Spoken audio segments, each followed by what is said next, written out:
സുഗമോദേവി സീരിയലിൻ്റെ പുതിയൊരു എപ്പിസോഡിൻ്റെ promo review വിശേഷങ്ങളിലേക്ക് എല്ലാവർക്കും സ്വാഗതം. അങ്ങനെ നമ്മളുടെ സിദ്ധാർത്ഥനും നന്ദനും എല്ലാവരും ആകെ ടെൻഷനായിട്ടിരിക്കുകയാണ്. ആ സമയത്ത് രജനി വന്നിട്ട് ചോദിക്കുന്നുണ്ട്, അച്ഛാ ഇതിൽ അച്ഛൻ എന്തെങ്കിലും പങ്കുണ്ടോ എന്ന് ചോദിക്കുമ്പം എന്തൊക്കെയാണ് മോളി പറയണത്. ആ സമയം ഗിരീഷിനാണെങ്കിൽ രജനിയെ പിടിച്ചു വലിച്ച് മാറ്റി കൊണ്ടുപോകുന്നുണ്ട്. എന്നിട്ട് രജനിയോട് പറയുന്നുണ്ട്, സാർ ആകെ ടെൻഷനായിട്ടിരിക്കുന്ന നീ കാണുന്നില്ല രജനി, ഈ സമയത്താണോ ഇങ്ങനത്തെ ചോദ്യങ്ങളൊക്കെ ചോദിക്കണേന്ന് ചോദിക്കുമ്പം രജനി പറയുന്നുണ്ട്, ഗിരി എന്തൊക്കെയാണ് പറയണേ ഗിരി, എനിക്ക് എൻ്റെ അമ്മയെ കാണണം, എൻ്റെ അമ്മയ്ക്ക് എന്താ സംഭവിച്ചതെന്ന് എനിക്കറിയണം. എന്തായാലും അമ്മ ഇവിടുന്ന് ഇന്നലെ നോമിനേഷൻ കൊടുക്കാനായിട്ട് പോയിട്ടുണ്ട്. അതിൻ്റെ ഇടയ്ക്ക് അമ്മയ്ക്ക് എന്താ സംഭവിച്ചത് അത് മിക്കവാറും അച്ഛനെ അറിയായിരിക്കും എന്ന് പറയുമ്പോൾ ഗിരി പറയുന്നുണ്ട്, അതൊന്നും ഉണ്ടാവില്ല രജനി, അമ്മയ്ക്കൊരാപത്ത് വന്നെന്ന് അച്ഛൻ ആഗ്രഹിക്കുമെന്ന് എന്തൊക്കെയാണ് പറയണേന്ന് പറയുമ്പോൾ, ഇല്ല രാഷ്ട്രീയമല്ലേ, രാഷ്ട്രീയത്തിൽ ആരെ കൊന്നിട്ടാണെങ്കിലും ജയിക്കണം എന്നുള്ള ചിന്ത മാത്രമേ ഉണ്ടാവുള്ളൂ എന്നൊക്കെ പറഞ്ഞ് ദേവികയുടെ നേരെ ഇങ്ങനെ നോക്കുന്ന സമയത്ത് ദേവികയാണെങ്കിൽ ആകെ ഇങ്ങനെ സങ്കടപ്പെട്ട് നിൽക്കുന്നുണ്ട്. കാരണം ദേവിക ഇലക്ഷനിൽ നിന്നും പിന്മാറിയിരുന്നെങ്കിൽ ഇതൊന്നും സംഭവിക്കില്ലല്ലോ എന്നുള്ളൊരു വിചാരമൊക്കെ ദേവികയുടെ മനസ്സിലുള്ളത് കൊണ്ട് തന്നെ ദേവിക അതിന് മറുപടി ഒന്നും പറയണില്ല. ഈ സമയത്ത് നമ്മളുടെ ഭാർഗവി അങ്ങോട്ട് വരുന്നുണ്ട്. ഭാർഗവിക്ക് അരുന്ധതിയുടെ വീട്ടിൽ ചെന്ന് അരുന്ധതിയായി സംസാരിച്ചപ്പോൾ തന്നെ കാര്യങ്ങൾ മനസ്സിലാവുന്നുണ്ട് ഇതിൻ്റെ പിന്നിൽ അരുന്ധതി അല്ലാന്ന്. അങ്ങനെ ഭാർഗവി വന്നിട്ട് വീണ്ടും ദേവികയോടും രജനിയോടൊക്കെ ചോദിക്കുന്നുണ്ട്, പ്രഭക്കുഞ്ഞിനെക്കുറിച്ച് എന്തെങ്കിലും വിവരം ഉണ്ടോ എന്ന് ചോദിക്കുമ്പം ദേവിക പറയുന്നുണ്ട്, ഇല്ല ആൻറ്റി, ഒരു വിവരവും ഇല്ല. ഇനിയിപ്പോൾ പ്രഭക്കുഞ്ഞിനെ VDF തന്നെ ഉപദ്രവിച്ചതായിരിക്കുള്ളൂ, VDF തട്ടിക്കൊണ്ടു പോയിട്ടുണ്ടെങ്കിൽ എത്രയും പെട്ടെന്ന് വിട്ടയക്കാൻ പറയണമെന്ന്. ആ സമയം നന്ദൻ പറയുന്നുണ്ട്, അങ്ങനെയൊന്നും സംഭവിച്ചിട്ടില്ല ആൻറ്റി, അച്ഛനറിയാതെ അങ്ങനെ എന്തെങ്കിലും നടക്കുമോ എന്ന് ചോദിക്കുമ്പോൾ ഭാർഗവി പറയുന്നുണ്ട്, ഇനിയിപ്പോൾ സിദ്ധാർത്ഥൻ സാറിൻ്റെ അറിവോട് കൂടിയാണ് ഇങ്ങനെ സംഭവിച്ചതെന്നും അറിയില്ലല്ലോ, എന്തായാലും അവസാനമായിട്ട് പ്രഭക്കുഞ്ഞിനെ കണ്ടത് സിദ്ധാർത്ഥൻ സാറ് തന്നെയല്ലേ എന്ന്. ആ സമയത്ത് നമ്മളുടെ നന്ദൻ പറയുന്നുണ്ട്, അത് ആൻറ്റി പറഞ്ഞത് ശരിയാ, അച്ഛൻ പക്ഷേ പോകുന്നതിന് ശേഷമല്ലേ അമ്മ ഇവിടെ നിന്ന് ഇറങ്ങിയത്, പിന്നെ എങ്ങനെയാണ്? അതുമാത്രമല്ല അച്ഛനാണെങ്കിൽ ബലരാമൻ അങ്കിളിൻ്റെ ഓർമ്മ ദിവസത്തിൻ്റെ ചടങ്ങിൽ പങ്കെടുക്കാനായിട്ട് അവിടെ ഓഡിറ്റോറിയത്തിലുണ്ടായിരുന്നു, പിന്നെ അമ്മേനെ അച്ഛനെ എങ്ങനെ തട്ടിക്കൊണ്ടുപോകാനാണ്. ആ സമയം ഭാർഗവി പറയുന്നുണ്ട്, ഇതിലെന്തോ ഒരു ചതി നടന്നിട്ടുണ്ടെന്ന്, ഇതിൻ്റെ പിന്നിൽ എന്തായാലും VDF തന്നെയാണ്. പിന്നീട് കാണിക്കുന്നത് നമ്മളുടെ അരുന്ധതിനെയാണ്. അരുന്ധതി ആണെങ്കിൽ ആകെ ഇങ്ങനെ ടെൻഷനായിട്ട് നിൽക്കുകയാണ്. ഇനിയിപ്പോൾ പ്രഭാവതീനെ ആരായിരിക്കുമോ തട്ടിക്കൊണ്ട് പോയേക്കണം, ത്യാഗരാജൻ തന്നെയായിരിക്കും ഇതിൻ്റെ പിന്നിൽ നിന്നൊക്കെ ഇങ്ങനെ ആലോചിച്ചിരിക്കുന്നുണ്ട്. പിന്നീട് CPക്ക് ഫോൺ ചെയ്യുന്നുണ്ട്. CP ഫോൺ എടുത്തതും എന്താ മേഡം എന്ന് ചോദിക്കുമ്പം അതേ പ്രഭാവതിയെക്കുറിച്ച് എന്തെങ്കിലും വിവരം ഉണ്ടോ എന്ന് ചോദിക്കുമ്പോൾ ഒരു വിവരവും ഇല്ല മേഡം, എൻ്റെ സംശയം ഈ ത്യാഗരാജൻ തന്നെയാണോ പ്രഭാവതിയെ തട്ടിക്കൊണ്ട് പോയേക്കണേന്നാണ്. ആ സമയത്ത് അരുന്ധതി പറയുന്നുണ്ട്, ഇല്ല ത്യാഗരാജനായിരിക്കില്ല, ത്യാഗരാജൻ അത് നമ്മളോട് ആണയിട്ട് പറഞ്ഞില്ലേ, ഇനിയിപ്പോൾ എന്തായാലും വേറെ ആരെങ്കിലും ആണോ എന്ന് നമ്മൾ അന്വേഷിക്കണം എന്ന് പറയുമ്പം CP പറയുന്നുണ്ട്, എന്തായാലും പോലീസ് അന്വേഷണം ഊർജിതമായിട്ട് തന്നെ നടക്കുന്നുണ്ട്, എത്രയും പെട്ടെന്ന് പോലീസ് പ്രതികളെ കണ്ടെത്തുന്നു. അവരിങ്ങനെ സംസാരിച്ചിരിക്കുന്ന സമയത്ത് നമ്മളുടെ ത്യാഗരാജൻ അങ്ങോട്ട് വരുന്നുണ്ട്. ത്യാഗരാജനെ കണ്ടതും അരുന്ധതി CPനെ ഞാൻ പിന്നെ വിളിക്കാം, ഇപ്പോൾ ഫോൺ വെച്ചോ എന്നും പറഞ്ഞ് ഫോൺ കട്ട് ചെയ്യുന്നുണ്ട്. എന്നിട്ട് ത്യാഗരാജൻ്റെ അടുത്തേക്ക് വന്നിട്ട് എന്തൊക്കെയാണ് ത്യാഗരാജായി കേൾക്കണത്, ഇതിൽ ത്യാഗരാജൻ എന്തെങ്കിലും പങ്കുണ്ടോ, പങ്കുണ്ടെങ്കിൽ ഇപ്പം തന്നെ പറയണം, അത് മാത്രമല്ല പ്രഭാവതിയെ ത്യാഗരാജൻ എവിടെയെങ്കിലും തടവിലാക്കിയേക്കണമെങ്കിൽ എത്രയും പെട്ടെന്ന് വിട്ടയക്കുകയും ചെയ്യണമെന്ന്. ആ സമയം ത്യാഗരാജൻ പറയുന്നുണ്ട്, ഇതിൻ്റെ എല്ലാം പിന്നിൽ ആ സിദ്ധാർത്ഥനാണോ എന്ന് എനിക്കൊരു സംശയമുണ്ട്, സിദ്ധാർത്ഥനും പ്രഭാവതിയും കൂടെ ഒത്തുകൂടി കളിക്കണ കളിയെ ഇത്, എന്തായാലും ദേവികയ്ക്ക് വേണ്ടി മേഡം ചിലവാക്കിയ പൈസയും സമയവും എല്ലാം വേസ്റ്റായി പോകുന്ന എനിക്ക് തോന്നുന്നത്, പ്രഭാവതിയെ ജയിപ്പിക്കാൻ വേണ്ടി സിദ്ധാർത്ഥൻ കളിക്കുന്ന കളിയെ ഇത്, എന്തായാലും സിദ്ധാർത്ഥൻ അറിയാതെ പ്രഭാവതിക്കൊന്നും സംഭവിച്ചിട്ടില്ല. ആ സമയത്ത് അരുന്ധതി ചോദിക്കുന്നുണ്ട്, അതെനിക്ക് വിശ്വസിക്കാൻ പറ്റുന്നില്ല ത്യാഗരാജ, എന്തായാലും സിദ്ധാർത്ഥൻ VDFൻ്റെ സജീവ പ്രവർത്തകനല്ലേ, അതുമാത്രമല്ല ദേവികയെ സ്ഥാനാർത്ഥിയാക്കിയതും ദേവിക നോമിനേഷൻ പിൻവലിക്കാൻ നിന്ന സമയത്ത് പിൻവലിക്കരുതെന്ന് പറഞ്ഞ് വാശി പിടിച്ചതും സിദ്ധാർത്ഥനല്ലേ, പിന്നെ അവസാന നിമിഷം സിദ്ധാർത്ഥൻ ഇങ്ങനെ ചെയ്യുമെന്ന് ചോദിക്കുമ്പം എന്തായാലും പ്രഭാവതി സിദ്ധാർത്ഥൻ്റെ ഭാര്യയല്ലേ, ദേവിക എന്ന് പറയുമ്പോൾ വെറും മരുമകൾ മാത്രമല്ലേ, അപ്പോൾ പിന്നെ പ്രഭാവതിക്കൊരു നേട്ടം എന്ന കാര്യത്തിനല്ലേ സിദ്ധാർത്ഥൻ നിൽക്കുള്ളൂ, അതുകൊണ്ട് തന്നെ ഈ പ്രഭാവതിയുടെ മിസ്സിങ്ങിന് പിന്നിൽ സിദ്ധാർത്ഥൻ തന്നെയായിരിക്കുമെന്ന്. ആ സമയത്ത് അരുന്ധതി ചോദിക്കുന്നുണ്ട്, ഇനിയിപ്പോൾ സിദ്ധാർത്ഥൻ്റെ കൂടെ ദേവികയ്ക്കും ഇതിൽ പങ്കുണ്ടാവുമോ എന്ന് ചോദിക്കുമ്പം അത് പറയാൻ പറ്റില്ല മേഡം, ചിലപ്പോൾ ദേവികയ്ക്കും ഇതിൽ പങ്കുണ്ടാവും, എന്തായാലും സിദ്ധാർത്ഥനും ദേവികയും അറിഞ്ഞുകൊണ്ടാണ് പ്രഭാവതിയുടെ മിസ്സിങ് നടന്നെങ്കിൽ ഞാൻ ആ സിദ്ധാർത്ഥനെയും ദേവികേനെ വെറുതെ വിടാൻ പോണില്ല എന്നിങ്ങനെ അരുന്ധതി പറയുന്നുണ്ട്. പിന്നീട് കാണിക്കുന്നത് നമ്മളുടെ ഗിരീഷിനും നന്ദനും സിദ്ധാർത്ഥനും എല്ലാവരും ഭയങ്കര വിഷമിച്ചിരിക്കുന്ന സമയത്ത് അങ്ങോട്ടേക്ക് ആ രാഘവേട്ടൻ വരുന്നുണ്ട്. രാഘവേട്ടനെ കണ്ടതും ഗിരീഷൻ എന്താ രാഘവേട്ടാന്ന് ചോദിച്ച് എഴുന്നേറ്റ് ചെല്ലുമ്പം പ്രഭാവതിയെക്കുറിച്ച് എന്തെങ്കിലും വിവരം കിട്ടിയോന്ന് അറിയാനാണ് ഞാൻ വന്നത്, ഇപ്പോൾ തന്നെ പ്രവർത്തകരെല്ലാവരും ഭയങ്കര വയലൻ്റ് ആയേക്കാണ്, KDFൻ്റെ സ്ഥാനാർത്ഥിയാണ് മിസ്സിങ് ആയേക്കണേ, അതുകൊണ്ട് തന്നെ VDF ആരെയും വെറുതെ വിടില്ല എന്നും പറഞ്ഞ് പ്രവർത്തകർ പ്രശ്നം ഉണ്ടാക്കി തുടങ്ങിയെന്ന്. ആ സമയം ഗിരീഷൻ പറയുന്നുണ്ട്, രാഘവേട്ടൻ എങ്ങനെയെങ്കിലും പ്രവർത്തകരെ പറഞ്ഞ് സമാധാനിപ്പിക്കണം. മേഡത്തിൻ്റെ മിസ്സിങ്ങിന് പിന്നിൽ VDF-കാരൊന്നുമില്ല. മേഡത്തിന് എന്താ സംഭവിച്ചതെന്ന് നമുക്കിതുവരെ അറിയുമില്ലല്ലോ. എന്തായാലും പോലീസ് അന്വേഷിച്ചുകൊണ്ടിരിക്കുന്നുണ്ട്. പോലീസിൻ്റെ അന്വേഷണം കഴിയട്ടെ, അപ്പോൾ നമുക്ക് കാര്യങ്ങൾ വ്യക്തമാവുമെന്ന്. ആ സമയം രാഘവേട്ടൻ പറയുന്നുണ്ട്, ഇനി ഒന്നും വ്യക്തമാവാനൊന്നുമില്ല.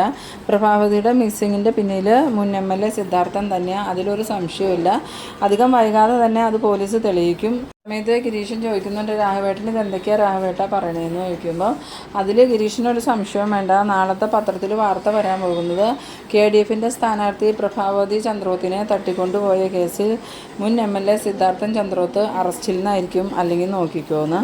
ഇത് കേട്ടത് നമ്മളുടെ ഗിരീഷിനും അതുപോലെ നന്ദനൊക്കെ ആകെ ഒരു ഷോക്കാവുന്നുണ്ട്. എന്നിട്ട് ഗിരീഷൻ നന്ദനോട് ചോദിക്കുന്നുണ്ട്, ഇനിയിപ്പോൾ സിദ്ധാർത്ഥൻ സാറിന് ഇതിലെന്തെങ്കിലും പങ്കുണ്ടാവുമോ നന്ദാന്ന് ചോദിക്കുമ്പം എനിക്കൊന്നും അറിയില്ല ഗിരീഷേട്ടാ, ആദ്യം മുതലേ അമ്മ ദേവികയെ മത്സരിപ്പിക്കരുതെന്ന് പറഞ്ഞതാ. അന്ന് നമ്മളത് കേട്ടിരുന്നെങ്കിൽ ഇപ്പോൾ ഈ ഒരു അവസ്ഥ നമുക്ക് ഉണ്ടാവില്ലായിരുന്നു. എന്തായാലും അച്ഛൻ അമ്മയെ തട്ടിക്കൊണ്ടുപോകാൻ കൂട്ടുനിൽക്കുന്നൊന്നും എനിക്ക് തോന്നണില്ല എന്ന്. ആ സമയത്ത് രാഘവേട്ടനെ അങ്ങോട്ട് വന്നിട്ട് പറയുന്നുണ്ട്, നിങ്ങൾക്ക് വിശ്വാസം ഉണ്ടാവും, പക്ഷെ ഞങ്ങൾക്കതിൽ വിശ്വാസമില്ല. എന്തായാലും സിദ്ധാർത്ഥൻ്റെ അറിവോടുകൂടി തന്നെയാണ് പ്രഭാവതി മിസ്സിങ് ആയേക്കണേ. അത് അധികം വൈകാതെ തന്നെ പോലീസ് തെളിയിക്കുന്നു.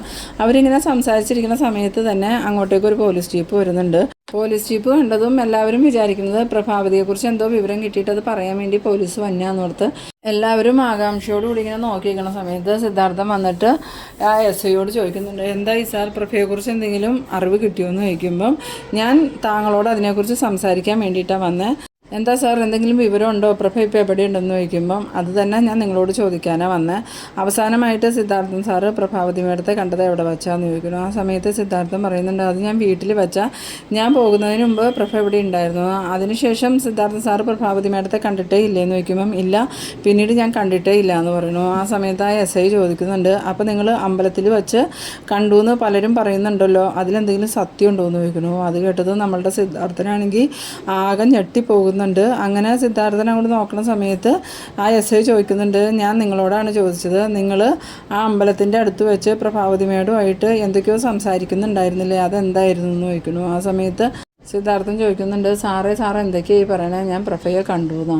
നിങ്ങളിനി അത് മാറ്റി പറയാനൊന്നും നോക്കണ്ട. നിങ്ങളെയും പ്രഭാവതി മേഡത്തിനെയും അവിടെ വച്ച് ഒരുമിച്ച് കണ്ട ദൃക്സാക്ഷികളുണ്ട്. അവർ പറഞ്ഞതിൽ നിന്നാണ് നിങ്ങൾ ഇവിടുന്ന് പോയതിന് ശേഷം പ്രഭാവതി മേഡത്തെ കണ്ടിട്ടുണ്ടെന്ന് ഞങ്ങൾ മനസ്സിലാക്കിയത്. എന്തായാലും അവിടെ വെച്ച് നിങ്ങൾ പ്രഭാവതി മേഡമായിട്ട് സംസാരിച്ചത് എന്താണെന്ന് ഞങ്ങൾക്ക് അറിയണമെന്ന്. ആ സമയത്ത് സിദ്ധാർത്ഥനാണെങ്കിൽ ഇങ്ങനെ ആകെ നിന്ന് പരങ്ങാണ് കേട്ടോ. എല്ലാവരും സിദ്ധാർത്ഥനെ തന്നെ നോക്കാണ്.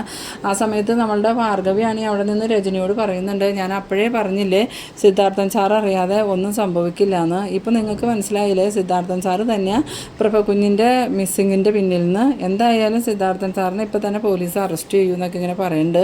ആ സമയത്ത് രജനി പറയുന്നുണ്ട്, ആൻറ്റി പറഞ്ഞത് നേരെ ആൻറ്റി, അച്ഛൻ ഇവിടെ വെച്ച അമ്മയെ അവസാനമായി കണ്ടതെന്ന് പറഞ്ഞിട്ട് അച്ഛനും അമ്മയും എന്തിനാ അമ്പലത്തിൻ്റെ അവിടെ വെച്ച് കണ്ടത്, ഇതിൽ എന്തൊക്കെയോ ചതികൾ നടന്നിട്ടുണ്ട് ആൻറ്റിന്ന്.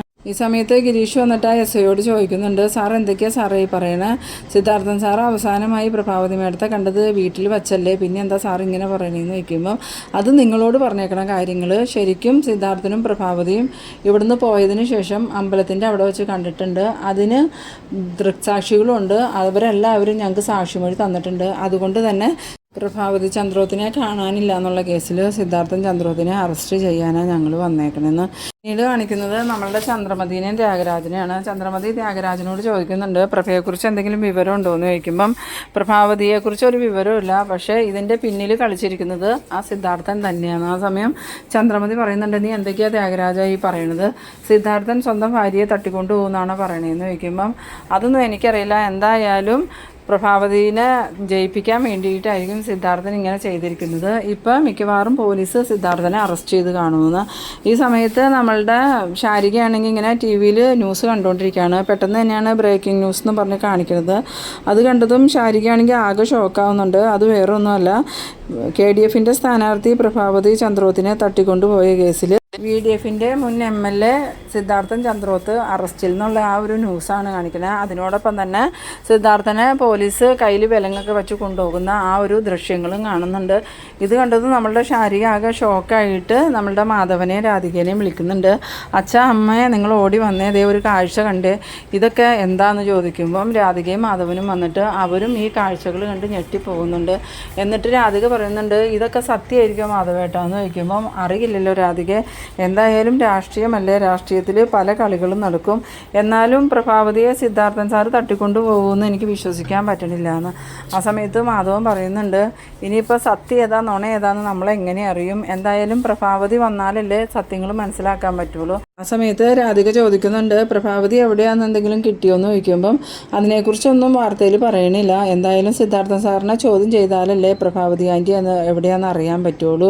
ആ സമയത്ത് നമ്മളുടെ രാധികയും മാധവനും ശാരികയും ടി വിയിലോട്ട് നോക്കുന്ന സമയത്ത് തലയും കുനിച്ച് നമ്മളുടെ സിദ്ധാർത്ഥൻ പോലീസിനോടൊപ്പം നടന്നു പോകുന്ന ആ ഒരു ദൃശ്യങ്ങൾ തന്നെയാണ് ടി വിയിൽ ഓടിക്കൊണ്ടിരിക്കുന്നത്. അത് കണ്ടതും ഇവർക്ക് ആണെങ്കിൽ എന്ത് ചെയ്യണമെന്ന് അറിയാത്തൊരവസ്ഥയിൽ ഇവരെല്ലാവരും സ്തംഭിച്ച് നിൽക്കുന്നുണ്ട് കേട്ടോ. ആ ഒരു സീനിലാണ് ഈ എപ്പിസോഡ് അവസാനിക്കുന്നത്. അപ്പോൾ നിങ്ങളെൻ്റെ വീഡിയോ ആദ്യമായി കാണുന്നവരാണെങ്കിൽ ചാനലൊന്ന് സബ്സ്ക്രൈബ് ചെയ്യാനും ഇഷ്ടമായ ലൈക്ക് ചെയ്യാനും ഷെയർ ചെയ്യാനും മറക്കരുത്. അടുത്തൊരു എപ്പിസോഡുമായി നമുക്ക് വീണ്ടും കാണാം.